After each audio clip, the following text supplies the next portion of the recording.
Oh, ito po ang pinakasikat ngayon. Oh, ito po ang pinakasikat ngayon. Tingnan nyo po, ito na po yung future president nyo. Daanan lang natin kung gaano kalupit ang future president nyo. Daanan lang natin. So, ang tanong nila is, bakit kailangan pa kaming maniwala sa'yo? Putik, scripted na to ha. Scripted na po ito. Putik, ang bobo pa rin. Sus naman, Sarah. Kung scripted na, putik, galingan mo naman. Putik, daig mo pa yung elementary. Daig mo pa yung anak ko. Yung anak ko, ang galing sumagot eh. Oh, bakit daw? Oh. Pinipresenta ko yung sarili ko bilang isa sa mga kandidato ng pagkapangulo ng Pilipinas. Ang pinanghahawakan ko, yung mga nagawa ko sa Davao City. Putik no, Bob. Ito po ha, oh. Ito po yung sinasabi ko. Ako po, kagaling ko na ng Ilocos. Pinakita ko sa inyo ang mga nagawa ni BBM. Ngayon, siya tinatanong, anong nagawa niya? Tignan nyo ha, ako pinakita ko windmill. Pinakita ko yung iba't ibang mga nagawa ni BBM doon. May nagawa bago naging presidente. Ito anong nagawa niya? Tignan nyo po babanggitin niya. Noong ako ay mayor ng Davao City, sinabi ko sa sarili ko na dapat sa pag-alis ko dito sa posisyon ko bilang mayor, mas maganda yung Davao City kesa paano siya iniwan noong sinundan ko na Putik ang bobo, nilaglag pa si Digong.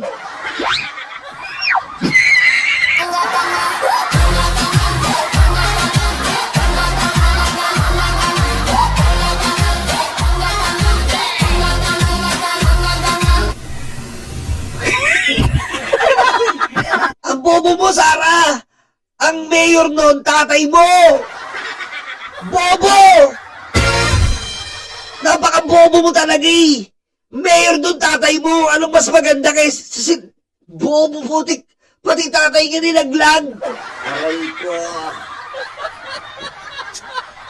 Ang pakahina naman ang ulo nito.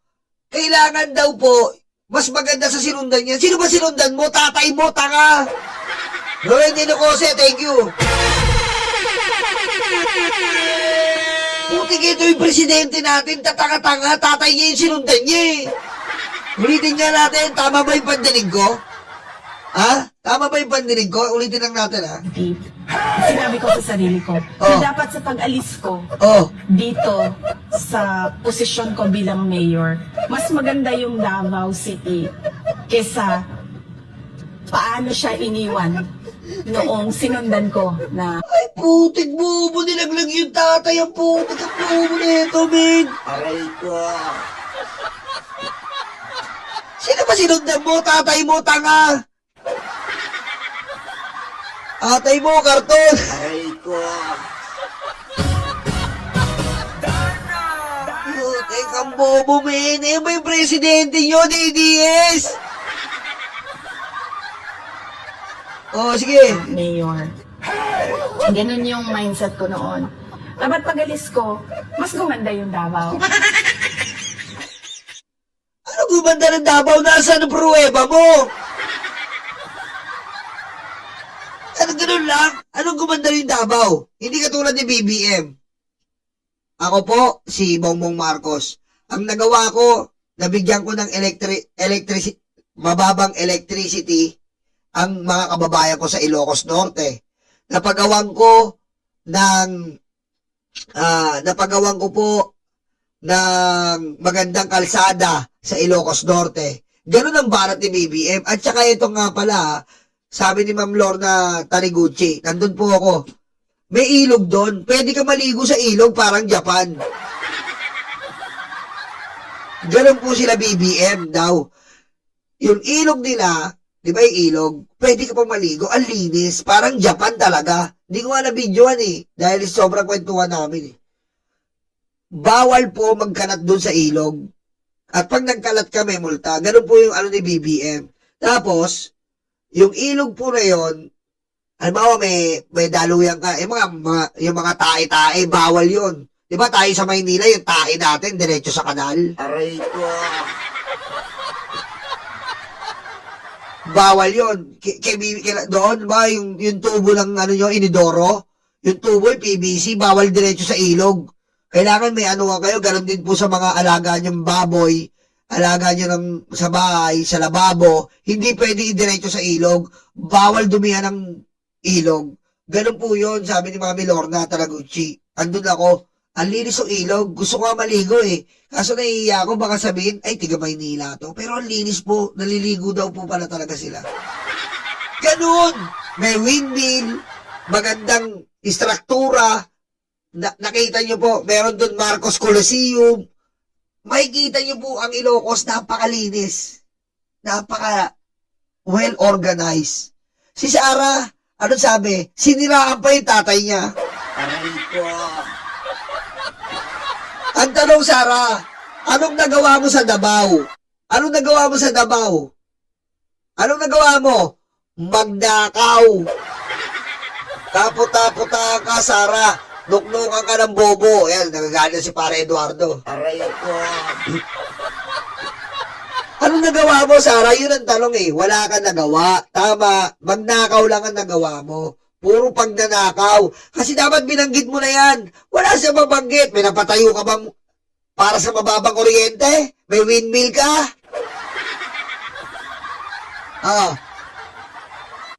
May windmill ka katulad ni BBM? Wala kang ganun. Meron kang patubig sa magsasaka? May irigasyon ka katulad ni BBM? Wala kang ganun. May magandang kalsada ka. Yung ano po, yung nilambag ko, yung Mount Bonbon. Yung Mount Bonbon po, inakyat ko yan. Ang ganda ng kalsada. Maayos yung kalsada, pataas. Putik sa Davao. Puro rock netting dyan. Aray ko. Pero mo siniraan pa yung tatay niya. Dito pa tayo. Isa pa. Ito pa.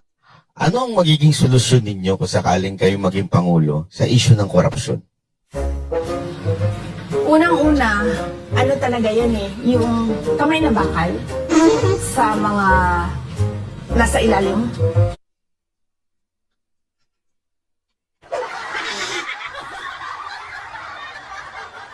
Sorry respeto sa mga maid respeto mo sa mga katulong. Alam niyo yung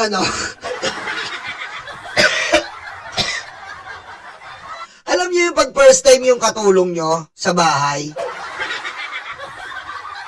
Hello, sir. Saan ka ba galing? Galing po ako Davao.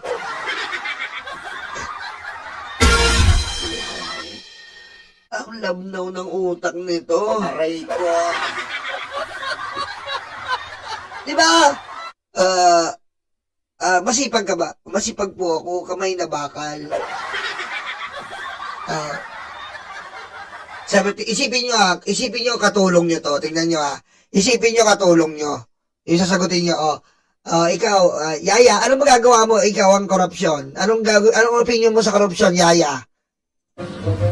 Unang-una, ano talaga yan eh, yung kamay na bakal sa mga nasa ilalim. Hindi mo palalampasin. Kumbaga, pag merong ginawa, alis ka agad, palitan ka agad. Diba? Pangya. Alam mo, Sarah, kahit kopyahin mo yung tatay mo, walang kwenta yung sinasagot mo! Aray ko. Anong gagawin mo sa korupsyon, kamay na bakal? Bobo! Wala kang puso, hayop ka! Bobo po talaga, sorry Ang bobo po talaga eh. Tignan nyo, naku, ewan ko po. Una, ano talaga yan eh, yung kamay na bakal sa mga nasa ilalim. Hindi mo palalampasin. Putik, mananalo ba ito ng debate? Presidential debate? Anong gagawin mo sa korupsyon? Okay, kamay na bakal. Yung kamay na bakal, lagay mo sa ilalim. Yung kamay na bakal, lagay mo sa ilalim. Aray ko. Bobo! Bobo talaga, men. Sobrang bobo na ito. Oh, lampasin. Kumbaga, pag merong ginawa, alis kagad, palitan kagad. Hindi na yung pag-uusapan pa, itatago pa. puti. Pag may nagawa, alis ka agad. Puti ka na to, kanto. Ano to?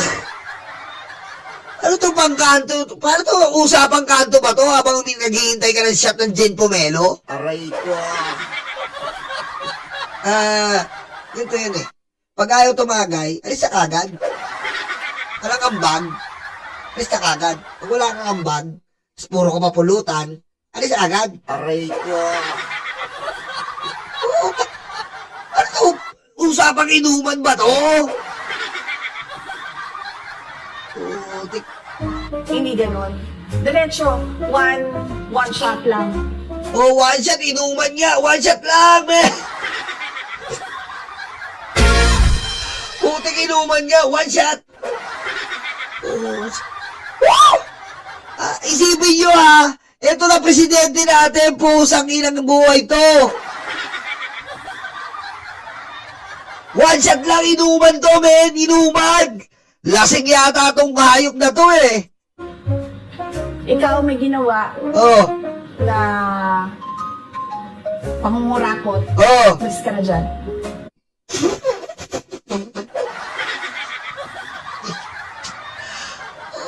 Ang bobo nito, men. Bobo, men. Ano ba to? Ano ba to, men? Wala man lang kaklas-klas sumagot, men. Dapat, anong gagawin mo sa korupsyon? Alam mo, halimbawa ako ha. Anong gagawin mo sa korupsyon? Ang korupsyon kasi hindi matatanggal agad-agad. Ang korupsyon ay pinag-aaralang maigi.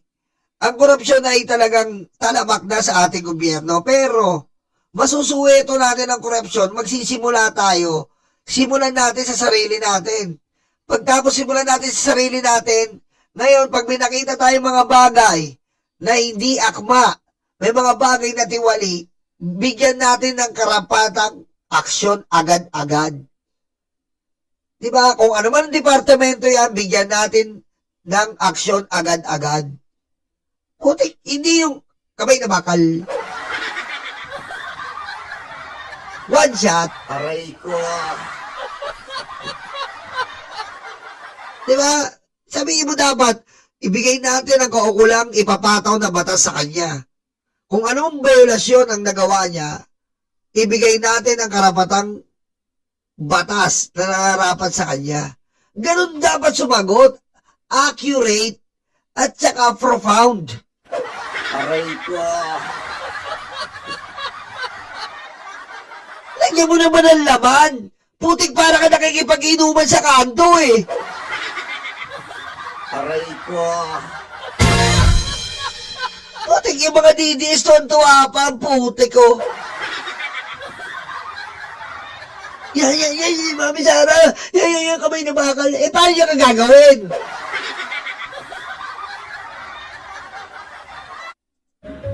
Ganon. Hindi siya dapat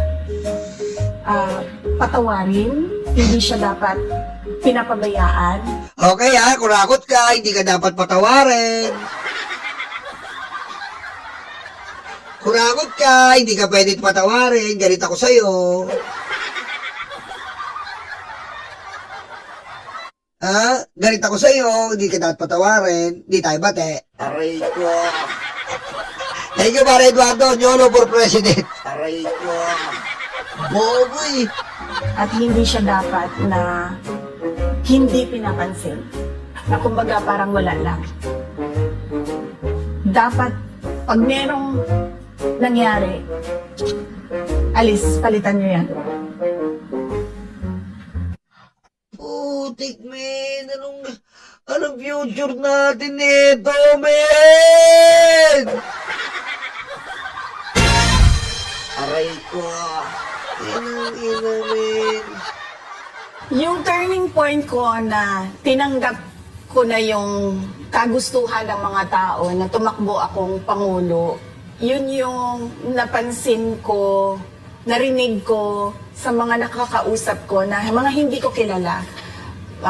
Halimbawa, pumupunta ako ng, sabihin na natin, sa Masbate o sa Samar o eto lang, bago lang, galing ako sa Zamboanga City. Merong mga tao na hindi naman nila ako kilala. Alam nila si Sara Duterte ako, pero hindi nila ako kilala bilang isang kaibigan o isang tao. Tapos nagsasabi sila, lumaban ka, lumaban ka.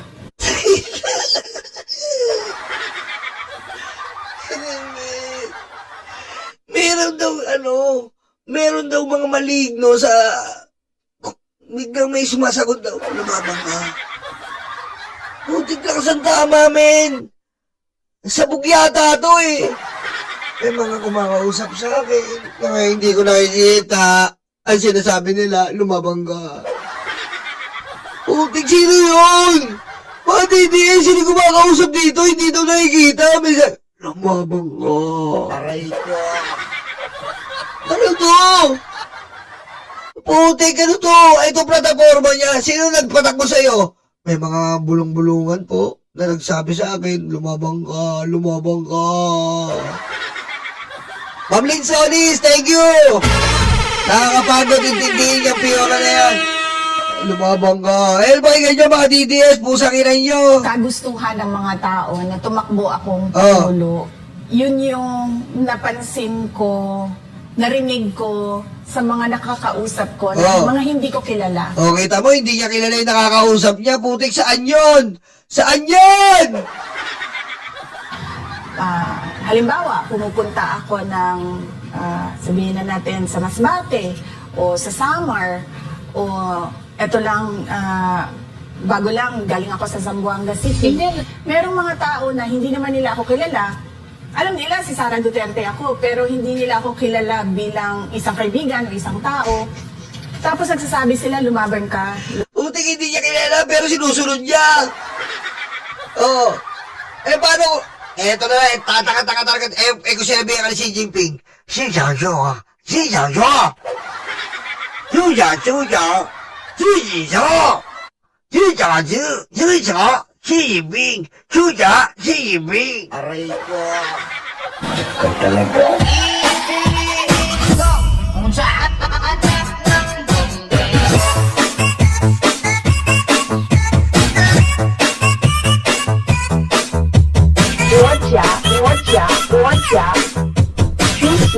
Xi Jinping.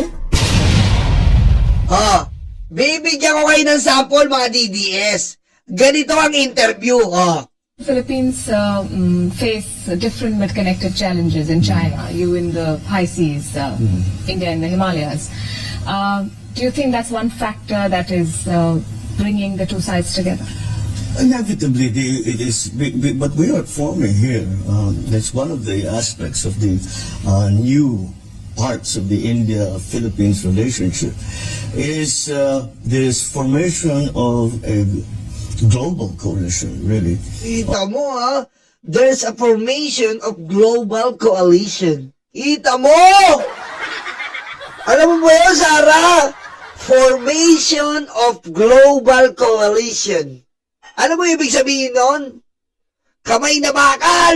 Aray ko. Yan ang interview sa India yan. Eh, paano pag sinabi si Sarah dyan?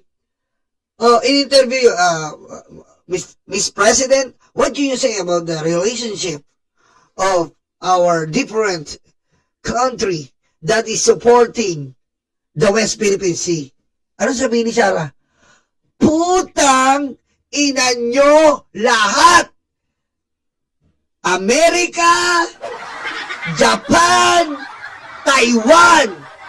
Kumontak na ako ng assassin para sa inyo! Amerika, Japan, Taiwan! Putang ina nyo lahat! Putik, yan ang sasagot niya, no? Si BBM Diretso. Of like-minded states. States that share our values, that share our adherence to international law. And in our cases, specifically, it's the UNCLOS, because it's the law of the sea, and that is where we are having a problem. But essentially, the similarity between our situations is that it is a rejection of any unilateral attempt to change boundaries. It's Kita mo, unilateral attempt to change boundaries. Putik, Sara, kaya mo ba yan? Ha? Ha? Unilateral attempt to change boundaries. Oh. Kaya mo ba sabihin yun? Aray ko. Oh, diretso. really that simple. And that, again, requires no country can go against or can stand up by itself for a principle, and that's what we're standing up for. Oh, kita mo ha. We are stand up with our own principle. Ikaw nga, principal, kinawawa mo sa DepEd. Ah, Sara, principal na lang, hindi mo pinabayaan mo eh. Principal pa kaya.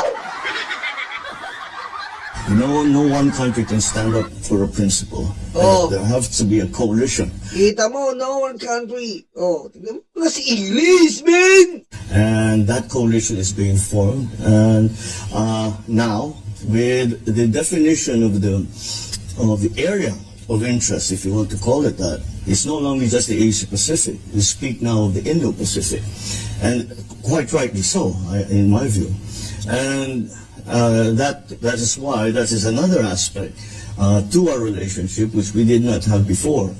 But I guess with the circumstances surrounding us in the global situation as it is, this is something that we have to stand together on. Kita mo, this is something we must stand together on. Oh my God! Kaya mo ba yan, Sara? Putik! Kaya mo ba yan?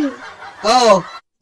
And that is what India, the Philippines, and many other countries are doing. Ma'am, Oh, ito na. Si Sara naman, si Sara. Yes, si Sara na. Oh! Ano kaya? Sara naman po, ha? Oh, si Sara naman po, palagpalan.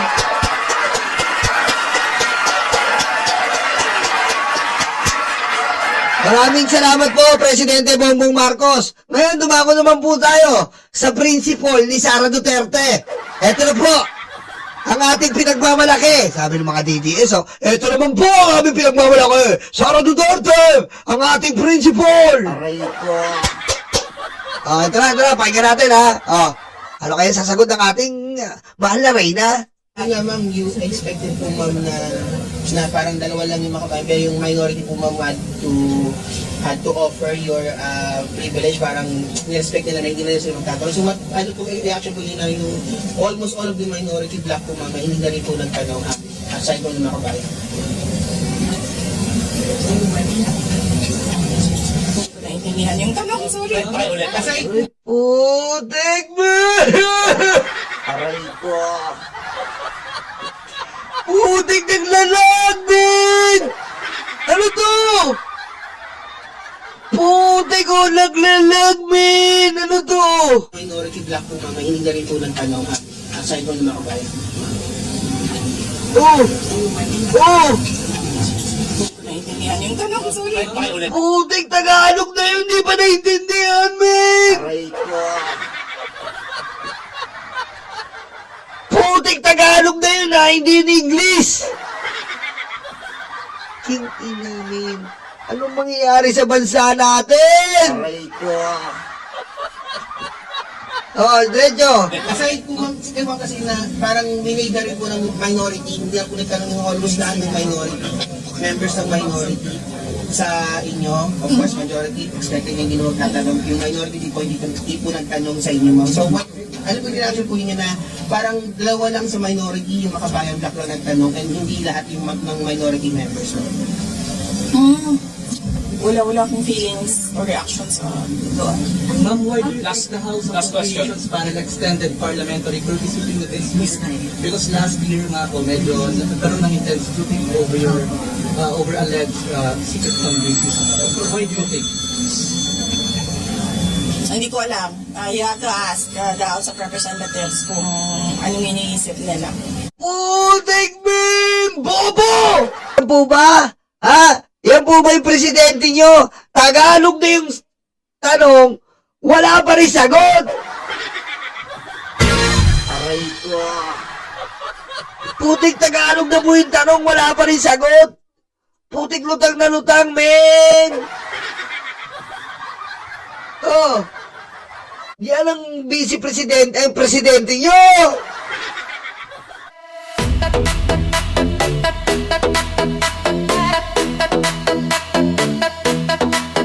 Takot na ang mga aso, dumarating ang mga kaso. Sila ay sinusundo na, dadalhin sa tatay nila. Aray waranto, takbo na bato, takbo na bato, takbo na bato. Aray waranto, bakit na bongo, bakit na bongo, bakit na bongo. Aray waranto, takbo na bato, takbo na bato, takbo na bato. Aray waranto, bakit na bongo, bakit na bongo, bakit na bongo.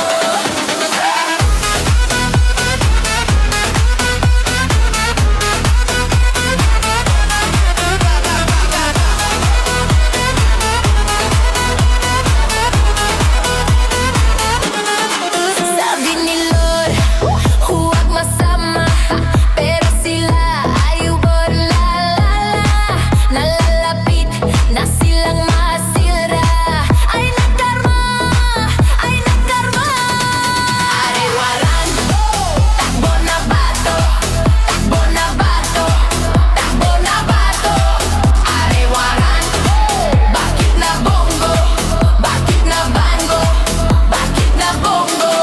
Aray waranto, takbo na bato, takbo na bato, takbo na bato. Aray waranto, bakit na bongo, bakit na bongo, bakit na bongo.